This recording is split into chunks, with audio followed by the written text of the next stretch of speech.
Hey, what's going on, everybody? Aaron Zams out here with the FRF Podcast. Today, we're going to talk a little bit about challenge workouts or fitness challenges, and we're going to do a one-on-one on 101 on them.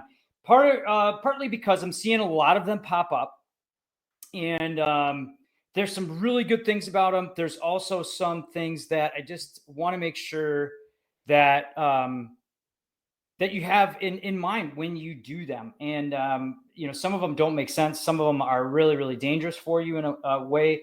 And so let's dive into it. What the heck is on my mind here? And what am I talking about? So there's a lot of challenge workouts going on out there. There's the Murph, which is probably one of the most popular, which was named after a vet that passed away. It's a CrossFit type workout. There are also burpee challenges where you hashtag 30 burpees a day or 50 push-ups a day, workout in your gear challenge, for firefighters, or a pack challenge. There are all kinds of them. Some will call it like 30-day challenges where they want you to work out for 30 straight days, or hashtag 72 days, whatever it might be. Now, there's a ton of these, again, challenges out there. And I think the ideas behind all of them are fairly positive. A lot of them are, hey, if you need to kind of spark motivation, if you need to kind of get in better shape, these are ways to do it. Now, my question to you is it really a better way to get in shape? Here's my point. So if I'm going to hashtag 30 or 50 burpees a day for 30 days, it's the idea behind it is I'm sure people are just like, well, what, I do that, and and I get it. I'm not saying it's bad. All I'm saying is let's take a big picture approach to fitness a little bit. Step back and go, okay, 30 burpees, 30 days a week, or 30 days a month for the month is great. It's about the dedication and being committed to doing that thing, and some would say it's being committed to being fit. So I could do 30 burpees for 30 days. And that's great. If you're in great shape and you need that to stay motivated, awesome. Now let's take the individual that's not in shape and has troubles not staying or isn't staying consistent with their workouts. And they start this 30 burpee challenge a day. And about day 8, they're starting to get injured because it's an overuse kind of movement. You have a higher impact with the burpees, and you're not used to it or staying consistent with it. All of a sudden, you start to get an injury, and it can actually go the opposite way, where you're just like, A, I really, really hate burpees now, and B, I'm never going to do this again. And so when you look at these challenges, you really have to think about, how does this fit together in the big picture as far as my workouts? If you need that to get motivated, okay, I'll give you that. But what I'd much rather see is hashtag 30 workouts, 30 days, and have a plan behind it. So maybe a workout is a recovery workout, what we do with FRF. We have a 40-day challenge, but there's workouts in there that are specifically made for stretching, recovery, and even mental clarity. So if that's the way you're looking at this challenge, that's great. But if you're just, hey, I'm just going to do 30 burpees, 30 days, or I'm going to do 50 push-ups a day, you have to look at, okay, if you're already in shape, again, and you're doing that for motivation, great. If you're using that to get in shape, I would highly say, why don't you just set a goal to work out, 12 times in the next 30 days, instead of trying to go all at it with this 30-day, push-up challenge. And I'm not saying that these are bad. All I'm saying is I'd like to see more challenges out there that help establish healthy habits. Like, how about, a 30-day challenge where you're not going to have 40 grams of sugar? I know it's not sexy. That's why people probably don't want to do it. But that's what's really going to help you down the road. So that's really what I'm getting at, is if you're going to do a fitness challenge, you're going to do a challenge workout, if it's just for that day for a cause, great. But have a big picture in mind. Okay, if I'm going to do this challenge workout today, what am I going to do tomorrow? How am I going to recover? What did I do the day before? And how does that fit into a big scheme, a big plan? If you're going to plan on doing 30 burpees a day for 30 days, what do your other workouts look like? Are you going to lessen the impact meaning you're going to do less plyometrics, less jumps because you're doing those 30 burpees. To me, that's awesome. If you're doing that and you're taking, a big picture approach to your fitness, then challenge away. But for the individual that just does them to think, oh, this is what I need to get in shape, you're wrong. And if you're not staying consistent with your fitness and then you do these challenges, you're still not going to make the progress that you need. As a first responder, as a firefighter, EMT, paramedic, the first thing you need to do is make a commitment to be consistent with your workouts. Meaning this, 3 to 4 workouts a week. Every once in a while, I tell the athletes that I work with and the firefighters that I work with, every 12 weeks or so, every 3 months, give yourself a week off. Or if you are injured, obviously then we take a step back and we look at a bigger picture as far as how do we get you back to 100%. But for the most of us, we should be really focusing on challenges that help us with creating good habits. And those habits are consistent workouts 3 to 4 times a week, working out properly with mobility, core, full body strength, functional strength, fireground workouts, fireground based movements, intervals for cardio and recovery, and then also, mental health things to help us with our recovery. Now, these challenges, again, I go back to them because some of them are good, some of them are bad. There's one out there, it's like a pack challenge where they want people to walk a couple miles in packs. And look, that's great if you're doing that. But now with the PFAS in our gear, is that necessarily a healthy alternative? With that, let's say someone starts to walk, they don't have good footwear and they're actually using their fire boots. That's going to lead to shin splints. Again, I'm not saying don't do it, but I'm just saying, look at big picture. What I'd like to start seeing people do is instead of that, just like, hey, once a week, you're going to do a workout in your gear, hashtag pack challenge that way. Going to start doing more fireground based movements. So hashtag fireground challenge, fireground movement challenge. Things like that, I think will help all of us in the long run. Some of these challenges, again, can get pretty crazy, where they're like, hey, I'm running 5 miles a day. Or even with runners and training for an event, you have to figure out days to recover, and I wrote this little sign up, like some of these can get pretty crazy, challenge workout of the day is I'm going to wrestle an alligator, climb Mount Everest. I'm going to run 50 hills, and then I'm going to catch 10 live chickens, so that could be your workout of the day. And again, going back to, these 30-day challenges or these challenge workouts where you do them once, you have to look at how does that play in, the next day? How does that play in the day after? What if I had a really bad shift? I didn't get any rest. Am I going to want to do this hashtag challenge workout of the day? And the answer is probably no. You're going to want to make sure you come into that pretty well rested, and then make sure that you're going to have time to recover, right? And I've seen them like that. You go for a workout of the day. It's like 50 deadlifts with 185 pounds, and then run 2 miles for time, and then you want to wrestle with an alligator. Like I said, some of them can get pretty crazy with the way that they conjure them up. Now, here's the other side of this. If you're an accountant listening to this, or if you're somebody who doesn't necessarily rely on physicality for your job, go to it. If you injure your shoulder, you're walking to work, you have a great story. But for us being first responders, we injure our shoulder. Well, first things first, we're still going to go to work because, we're going to find a way to do the job with that injured shoulder, and it's going to continually get worse. And that can lead to other injuries, and it can lead to more serious damage, nerve damage, or whatever, joint damage.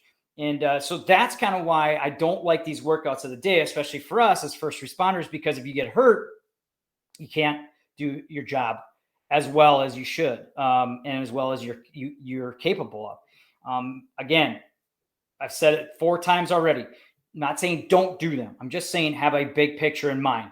If you are lacking motivation and that's what motivates you, great. But I'm also going to say to you, well, why don't you just look at doing, a healthier habit challenge? Again, we have a 40-day challenge with FRF, and that's really what that challenge is about. It's about establishing, 5 really good, healthy habits every single day. It's drinking enough water, working on your rest and recovery, working out accordingly. And sometimes that workout is just recovery, eating fruits and vegetables with with every single meal, four meals, and watching your added sugar. I mean, those 5 principles right there will guide you pretty much through your career. With the workouts, of course, you want to make sure you work mobility and recovery, but I don't want to get too far into that. I just wanted to talk about challenge workouts and challenge, fitness challenges, and just my take. All right. If you are listening to this and you're doing one of those challenges right now, please don't take offense to it, but just think about, okay, if I'm going to do this challenge where I'm walking every day, or if I'm going to do this challenge where I'm doing these burpees, look at the big picture and say, okay, well, then I'm going to make sure I need to really stretch after it, or I need to do more mobility work, and I need to restrict my running if I'm going to be walking that much under more stress. To me, that's all I want to come from this particular podcast. If you're looking at me going, well, those things motivate me, I would say, great, but dig a little deeper, find something that motivates you to set better, healthy habits. If you're not consistently working out, look around you. As a first responder, I look around and go, I don't want to let that crew member down. I just got a text message today from a couple of people on our job that are older, and they've been really hammering once a swing. Every couple of shifts, they put their gear on and they do fire ground based movements, but they warm up properly. They do these movements for about 15 to 20 minutes, and then they cool down. But they're doing it because they want to stay up with, as they call them, these youngsters. And that's what motivates me to work out. If you're a youngster, you should be motivated to try to stay up with these old guys. But find something that does motivate you, and then try to set that up in a way that it establishes a really good, healthy habit. So with that, I'm just going to recap real quick. Challenge workouts, they can be great. They can be motivating, especially if it's an event that you actually have to train up to. Now, that's a totally different thing. If you have this challenge workout that you're going to do and you take 6 to 8 weeks and train for that event, that is what I'm talking about.